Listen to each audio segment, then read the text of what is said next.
복음서에서 여리고는 예수님께서 십자가를 지시기 위해 예루살렘으로 들어가시기 위한 일종의 하나의 관문입니다. 마가복음은 여리고에서 맹인 바디메오와의 만남을 우리에게 소개하고 있습니다.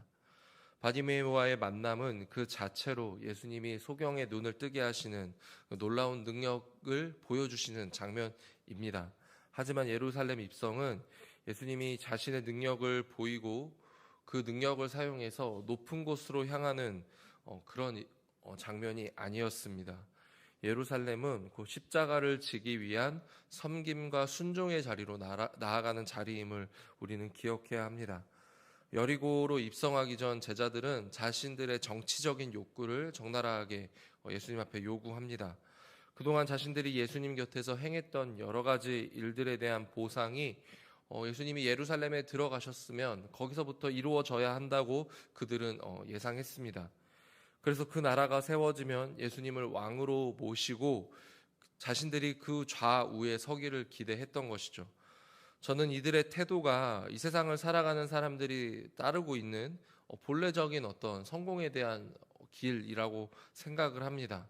내가 노력을 했으면 그 노력에 대한 성과가 있어야겠죠. 높은 자리에 오르는 일과 수고한 만큼의 보상을 기대하는 것은 당연한 사고방식일 것입니다. 하지만 예수님은 하나님 나라에 대하여 이들의 기대와는 전혀 다른 방법을 소개하십니다.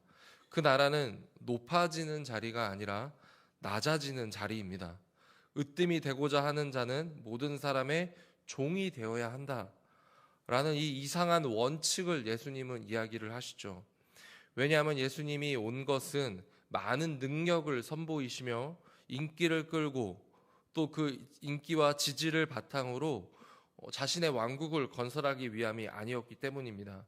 오히려 자신의 목숨을 사람들의 대속물로 내어주어서 하나님의 용서와 사랑을 보여주려고 예수님은 그렇게 그 일들을 하기 위해서 이 땅에 오셨기 때문입니다. 십자가의 죽음은 수치와 조롱의 자리까지 낮아져야 하는 예수님의 사명입니다. 이는 연약하고 부족한 자들을 섬기는 종의 모습을 가진 왕의 자세입니다. 하나님의 나라는 제자들의 바람처럼 세상의 높은 곳에서 권력을 휘두르는 그런 모습으로 나타나지 않습니다. 이기적인 패권이 아닌 희생의 권위를 통해서 하나님의 나라가 세워지는 것입니다. 바디메오와의 만남은 예수님의 섬김의 리더십이 무엇인지 보여주는 좋은 사례가 되고 있습니다. 지금도 장애가 있으신 분들은 경제 활동을 하는 것이 스스로 굉장히 불가능하고 또 어렵게 느껴지는 것이 현실입니다. 당시 유대 사회에서 맹인은 사회적인 또한 종교적인 이유로 버림을 받았기 때문에 그들은 길거리로 나아가서 거지로 살아갈 수밖에 없었습니다. 유대인들은 새 언약의 공동체의 회중에 장애가 있는 자들이 있기를 원하지 않았고 그들을 배제했기 때문입니다. 더불어 불을 축적하는 것은 하나님의 나라의 축복이다라고 여기는 그 당시 어쩌면 지금 현실의 사회 분위기 속에서 거지는 어디를 가나 환영받지 못하는 사람들이었고 또 추방된 자들로 여겨지고 있습니다. 우리 사회는 이러한 사람들의 이름을 기억해 주지 않죠. 그들이 무슨 이름을 갖고 있었는지, 그들이 어떤 삶을 살았는지, 그들이 어떠한 환경에 처해 있는지, 그들의 아픔이 어땠는지 그런 건 우리에게 그렇게 중요하지 않습니다. 대부분 많은 사람들이 위대한 업적을 남기거나 또 애초에 이름이 난 사람들의 그들의 이름과 그들의 삶 정도만 우리는 기억하려 하죠. 그런데 여기서 맹인 거지인 바디메오의 이름이 거론되고 있습니다. 이름이라는 것은 그 사람의 정체성을 이야기하는데요. 바디메오는 디메오의 아들이라는 뜻으로 맹인 거지가 디메오의 아들이다라는 그런 이 정도의 정보를 우리에게 제공해 줍니다. 이름조차도 별로 보잘것없는 바디메오, 그저 누구의 아들 정도로 불리고 그것이 그의 이름이고 그의 정체성에 불과했던 그 사람을 성경은 지금 주목하고 있습니다. 그리고 그의 이름을 기록하고 그것을 우리에게 들려줌으로써 하나님 나라의 가치가 무엇인지를 우리에게 보여줍니다. 바디메오는 눈이 보이지 않아 사회로부터 소외를 받았고 결국 아무것도 가지지 못해 길거리에서 구걸해서 먹고 사는 사람이었습니다. 그의 삶의 자리는 따뜻한 집, 안락한 집, 그런 보금자리가 아닌 길가였습니다. 그는 길을 잃은 양처럼 길가를 헤매이고 있습니다. 그의 인생은 길가에 버려진 채로 살아가는 것뿐이었습니다. 그런 그가 예수님이 오신다는 이야기를 듣고 그를 보기 위해서 소리칩니다. 다윗의 자손 예수여, 나를 불쌍히 여기소서. 어쩌면 이 소리는 정말로 살고 싶어 하는 그의 절규에 가깝지 않을까 생각합니다. 하지만 많은 사람들이 그의 목소리를 듣고 싶어 하지 않습니다. 오히려 외면하는 것이죠. 어떻게든 살고자 하는 그의 몸부림을 막아내려 합니다. 그래서 사람들은 그를 꾸짖으며 시끄럽다고 이야기를 합니다. 그의 소리가 예수님께 닿지 않았던 것일까요? 그는 더 소리를 질러 외칩니다. 다윗의 자손 예수여, 나를 불쌍히 여기소서. 그제서야 예수님은 그의 목소리에 반응을 하시며 그 자리에 멈춰 서서 그를 불러오라 말씀하십니다. 그리고 바디메오를 맞아들이시죠. 예수님의 행보는 지금 매우 바쁜 길에 있습니다. 예루살렘으로 들어가셔서 잡히시기까지 모든 시간이 정확하게 맞아 떨어져야 합니다. 바쁘다 보면 어떻습니까? 내가 급한 일을 해야 하고 또 그 일을 말고는 다른 것들의 마음을 쓸 겨를이 별로 우리는 없습니다.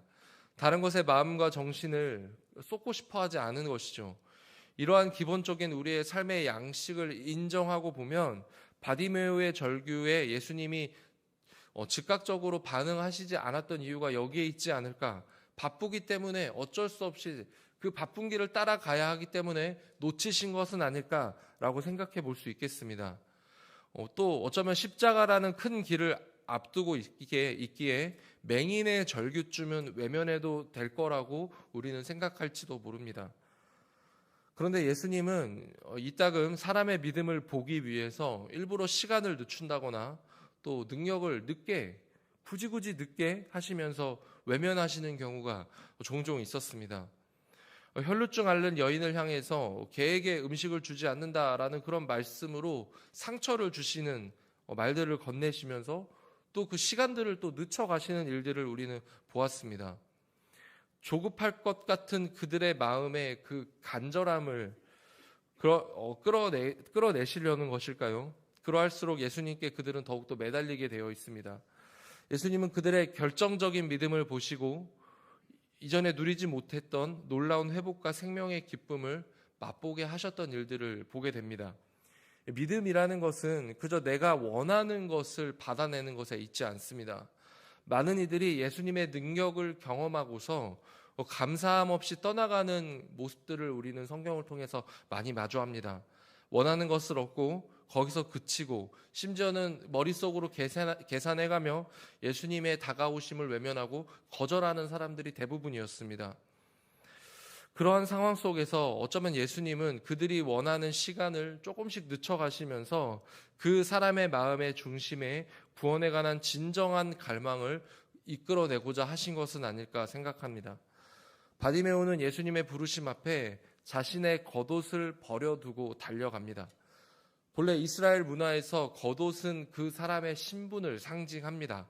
신분에 따라 여러 가지 색깔의 옷을 걸쳐 입고 자신을 표현하기도 합니다. 하지만 바디메오의 신분은 무엇입니까? 바로 거지입니다. 그에게 겉옷은 미천한 신분을 드러낼 뿐 어떠한 효용 가치도 없는 것이죠. 그 겉옷에 대한 가치를 따져보자면 겉옷은 그가 길가에서 잠을 잘 때 사용하는 이불 정도로 그가 가진 전 재산일지도 모릅니다. 그가 겉옷을 버려두었다는 것은 그가 가진 마지막 남은 자존심까지 다 내려놓고 예수님께로 달려갔다라는 것을 의미하는 건 아닐까 생각해 봅니다. 예수님은 바디메오를 향해 시선을 돌리십니다. 그리고 그를 자신의 가까이로 초대하시고 그의 마음의 중심에 있는 갈망함을 물어보십니다. 내게 무엇을 하여 주기를 원하느냐? 바디메오의 대답이 이러합니다. 보기를 원합니다. 그의 간절한 외침과 그의 고백은 평생에 자신을 괴롭히며 가난을 주었던 제일 큰 문제, 그의 삶을 괴롭혀왔던 가장 근원적인 문제, 바로 보지 못함에 대한 회복을 요청하는 것이었습니다. 스스로 벗어나기 힘들고 그 누구도 해결해 주지 못한 그 문제를 바디메오는 예수님 앞으로 가지고 나간 것입니다. 이전에 예수님의 제자들은 예수님 앞에 자신의 요구를 꺼내 놓습니다. 그것은 하나님 나라에서의 높은 자리였습니다. 예수님은 제자들이 하나님 나라에 대한 분명한 이해를 갖기를 원하셨습니다. 오해하기를 원치 않으셨어요. 예수님은 바디메오의 요청에 따라 보지 못하는 현실에서 그를 구원해 내셨습니다. 예수님은 여기서 구원이란 단어를 사용하시는데, 이는 예수님이 하시고자 하시는 궁극적인 일이 바로 구원이다라는 것을 보여줍니다. 하나님의 나라는 바로 이 땅에서의 구원, 우리의 삶을 억누르고 우리를 비참하게 만드는 그 현실 가운데서, 그 근원적인 것에서부터 우리를 건지시고 회복하시는 참된 삶의 변화가 일어나는 나라인 것입니다. 사람이 사람을 지배하고 높은 곳에 올라 사람을 내려다보는 그런 나라가 아니라, 이 땅에 소망을 잃고 살아가는 사람들이 하나님을 통해서 하나님께 섬김을 받으며 회복을 누리는 나라가 예수님이 이루어가고자 하시는 바로 하나님의 나라였던 것을 예수님은 보이고자 하신 것입니다. 예수님은 바디메오의 눈을 뜨게 하셨습니다. 이전에 바디메오는 앞을 보지 못한다는 이유로 사람들로부터 소외를 받았고 외면을 받고 배척을 당했습니다. 그리고 가난을 겪으며 길가에 내앉아 있어야 하는 그러한 비참한 삶을 살아왔습니다. 하지만 이제 예수님 안에서 눈이 떠졌고요, 자신의 비참했던 인생에서 예수님을 통해 구원을 받았습니다. 눈을 뜬 바디메오가 했던 일은 바로 자신의 길을 걸어가는 것이 아닌, 이제 내가 눈을 떴으니 이제 나는 나의 삶을 살겠다라고 외치는 것이 아니라, 그는 예수님이 가시는 길에 동참을 하기 시작합니다. 참된 구원은 무엇일까요? 참된 구원은 우리로 하여금 예수님의 길에 동참하게 하는 것입니다.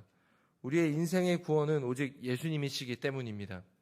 예수님이 구원이라는 그 말은 예수님께서 우리를 구원해 주셨다라는 것을 의미하지만, 더 나아가 우리가 구원받은 그 자리에서 예수님처럼, 아니 예수님께 우리가 나아가며 예수님과 함께 동행하는 것을 의미합니다.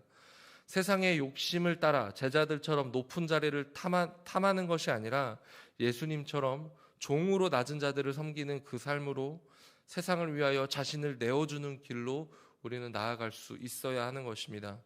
구원받은 것에서 멈춰서는 것이 아니라 예수님처럼 세상을 섬기는 자리까지 나아가는 것, 거기서부터 하나님의 나라는 시작이 되는 것입니다. 올해 안에 우리가 목표한 바 교회여 일어나 세상으로 흘러가라라는 그 결단이 명문교회 모습을 통해서 보여져야 하는 줄 믿습니다. 예수님이 보이신 그 낮아지심의 길, 영혼을 섬기는 자리, 비참하고 소외된 그 자들을 향해서 손을 내미시고 그들을 구원하는 그 모습이 바로 우리의 모습이 되기를 축복합니다. 주변을 돌아보며 도움이 필요한 자들에게 손을 내밀 때 하나님은 우리의 길을 인정하시며 이 세상의 구원이 무엇인지를 보여주는 놀라운 은혜를 우리를 통해서 보여주실 것입니다. 오늘도 예수님처럼 하나님 나라를 품고 기도하고 살아가시는 그런 우리 모든 성도님들의 삶이 되시기를 예수님의 이름으로 축복합니다.